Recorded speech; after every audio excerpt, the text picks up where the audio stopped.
Did you know that if you are the victim of personal injury or assault, one of the things that we can seek to recover for you is the actual impact that that'll have on your career over your lifetime? In this episode, we're going to dive deep into economic and non-economic damages, what that means, and the type of recovery you might be able to achieve if you're a victim of personal injury.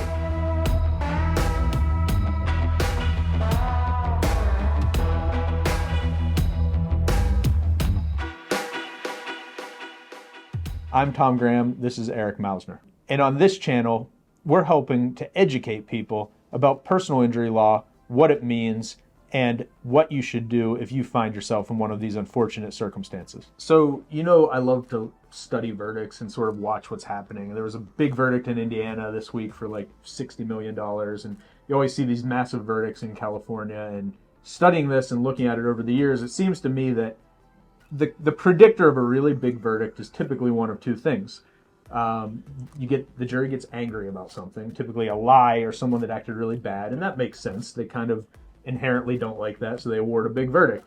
And then the second thing that drives really big verdicts is the damages. So economic and non-economic, but particularly really big economic damages, I think, have resulted over the years in enormous verdicts that are well-deserved.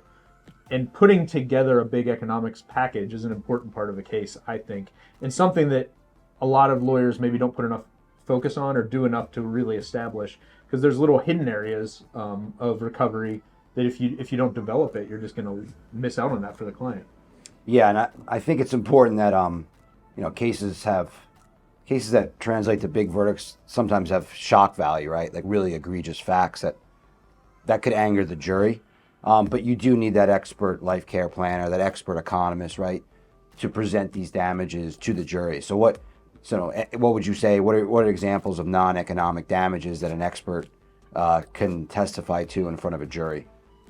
So for the non-economics, I feel like the non-economics, it's in my mind the easier part, but it's probably the harder part for a jury to understand and evaluate, right? Because so in case some of the viewers don't really understand, there's a difference between non-economic damages and economic damages. So economic damages, very simply, hospital bill, $10,000, prescription for painkillers, $2,000, I missed 10 days of work, $3,000, right? And that's pretty easy. You can read that off a receipt almost and understand what it is.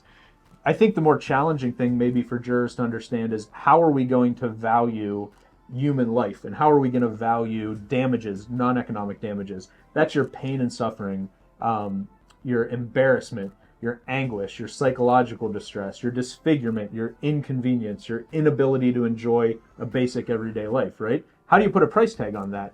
And I mean, we've seen it in our focus groups. If you talk to 20 different people, person one might think, I want to help this person for their pain and suffering. I'm going to give them $25,000. And to someone, that might be a ton of money, right? And then person 10 might think $3 million is not a lot of money. So how do you educate a jury and get people to understand that value, I think is more challenging for a plaintiff personal injury lawyer than the economics. Would you use an expert for the economics or the non-economics? How would you present that? Yeah, I think typically for the economics, if the case is really significant and there's a lot of future care, you would want to use an expert economist. Particularly if you're going to have the type of loss that is going to be maybe like a career type loss. And I'll give an example. So we're doing recently, and unfortunately, a lot of sexual assault type cases where people are the victims of rape or sexual assault. And that impacts people way more than I think the average person would understand. So one of the things in that situation that might happen, let's take it's a young girl or even a young boy or they go through a horrific incident, right? If that hadn't happened to them, perhaps they would have been able to graduate from high school, go on, get a 4-year degree, maybe go on and even get an advanced degree and have a career that would not be impacted, right? They could have whatever career essentially they wanted and that they could achieve and it wouldn't be a problem. But because of some of the impact of an assault like that on these victims, if it does happen, oftentimes what will happen is they will not go on and achieve to that level they would have pre-incident had it not occurred.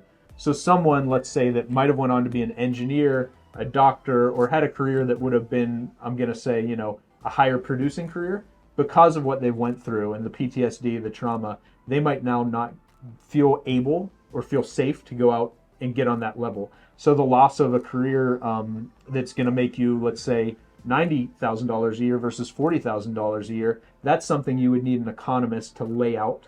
And you would also need psychologists to go through the studies and show how the impact of something like this hurts earning capacity.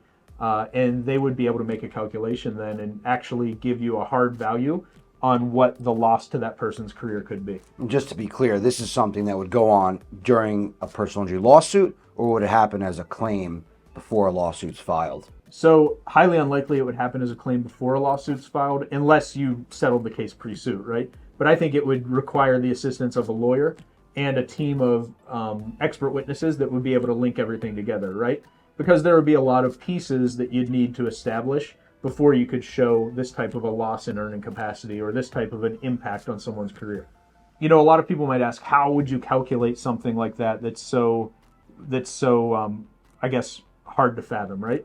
And it would be a number of different experts. You would have the client would be evaluated psychologically to see what their damages are, what they're able to do. You would look at the client's life, how they've been able to achieve, how they were before the incident. So maybe grades before the incident versus grades after, or work history before the incident versus work history after.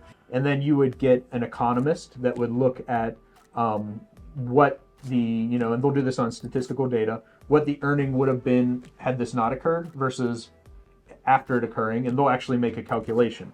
Similar to this, and it's a little probably easier to conceptualize, if someone is really badly physically injured, let's say gets hit by a car, loses a leg or an arm, something like that, and you want to calculate what will they need for the rest of their life, vocational rehab and future needs. So if you need to take care of someone's future medical care, what we'll actually do, a lot of people don't realize this, we'll hire a special expert called a physiatrist. That's a doctor that does adaptation to disability. And what that expert will do is they'll set forth a plan about what this person is going to need. So let's say it's someone that loses an arm in an auto accident, for instance, and they're going to need a prosthetic device. What will that require? It'll require annual trips to see an orthopedist. You'll have to see a person that makes prosthetic devices.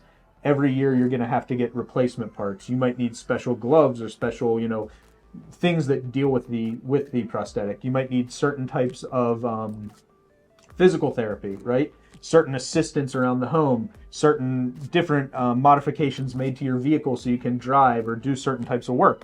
So there's a doctor that will say medically what they will need. We'll actually get a separate expert called a life care planner or a vocational rehab planner, and that expert will make the chart of everything, the cost of the prosthetic, the cost of all the maintenance for the prosthetic. Will these experts account for changes in medicine and technology potentially? Totally. That's something they would look into, and they would, obviously we're going to advocate for our clients to get the best possible care and so they can have the most full life possible, and that would be included in the life care plan, right? That's going to list out the items that they need, medication, care needs around the house, anything that they need to live a full life.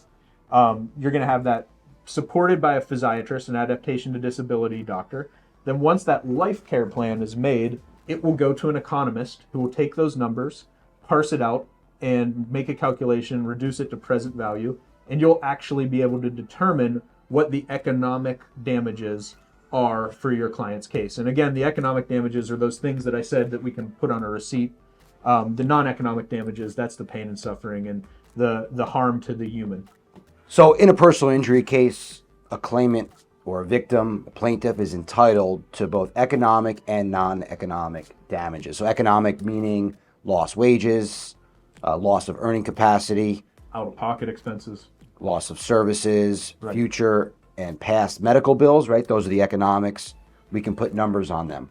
And then there's the non-economics, which includes pain and suffering, mental anguish, disability, disfigurement, inconvenience, loss of enjoyment of life, correct? Correct. Right. All those things recognized under the law. Right. So that's why, as personal injury lawyers, we can help our clients build up these damages and make sure they can get what they deserve in their settlement, right? Totally. And I think for us, one of the most rewarding things is actually getting to see that life care plan or getting to see those future needs put to use, getting to see the client get help, get that best prosthetic device that they're entitled to, and move on with their life in a meaningful fashion. I think, it's kind of putting it all into action, which is, in my opinion, the best thing that we do. Thank you for watching today. We hope that you found this helpful and you learned a little bit. If you're interested in personal injury or these types of topics, we welcome you to please subscribe to our channel, leave us a comment. We're always happy to answer questions. You can reach out to us directly. We love this stuff, and we hope that you're learning and you're enjoying hearing about this fascinating world. Thank you very much.